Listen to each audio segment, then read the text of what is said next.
There's definitely Strong, and then there's Army Strong. Here to talk about an amazing event in its 17th year is Army veteran Steve Trimborn. Welcome. Good to have you. Thank you so much for having me. It's really great to meet you. Yeah, and thank you for your service. Oh, you bet. You're welcome. So, the Frogman race. Yes. Tampa Bay Frogman race. You are going to swim the length of the Gandy Bridge. Correct, right. Yeah, we start over at Gandy Beach and swim over to American Legion 138 in South Tampa. So Okay. It's not all along the Gandy Bridge. We break off at one point. But how far is it? It ends up being about 4 miles once you account for all the currents in the bay on Sunday morning. Yeah, it's a long ways. Yes, it is. It's a long way. You've done this before. I sure have. How many I've years? been involved for the last 7 years. So I got started in 2019. All right. So, what's it like swimming across the bay like that? Yeah, it's definitely challenging, and it definitely is cold. That's probably the biggest challenge of it all. And it's going to be really cold this weekend. And you get we're swimming in honor of all the fallen SEALs since 9/11, and so it gives you a long time to reflect on their sacrifices and kind of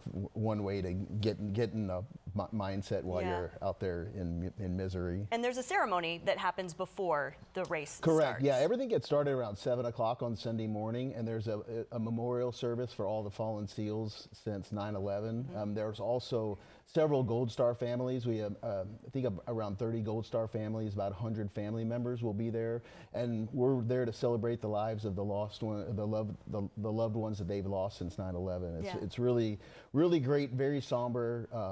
And then there's a big party after over at the American Legion post. Yeah, that's got to be a really emotional day, an emotional swim. Yeah, it is. It's heavy, but the last thing they want is for us to be miserable and sad that they're gone. They passed away doing what they love, and so that's why we kind of end with a big, huge party over at the American Legion post. Yeah, the celebration. And there's lanyards, and so these are the lanyards that the swimmers will get. Correct, yeah. So these are the ones I've gotten from the last 7 years.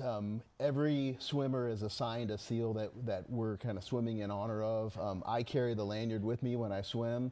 Also, the Gold Star families will have a lanyard with their loved one that they lost, and they have gold lanyards on there with a Gold Star on the lanyard as well. And I would encourage anyone that can make it out there. It is like we are Military Bay, Tampa Bay. Tampa Bay is so good at supporting its veterans, supporting its military, supporting those that we've lost. And that's one of the reasons that this is so great. Like, it's a fundraiser for the Navy SEAL Foundation, and these family members go to retreats throughout the year, different locations, but this is one of the few locations, one of the few events where they can see a huge level of community support.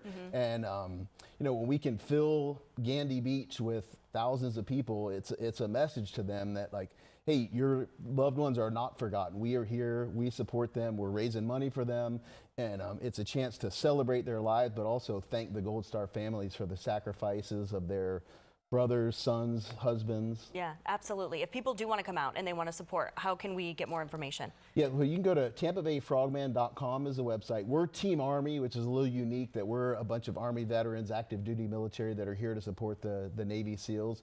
But then Gandy Beach, 7 a.m., and we're going to have a great time. Well, good luck to you. Thank you so much. And thank you again for your service, and I really thanks for doing appreciate this. This it. is you wonderful. Bet. Thank you for having me.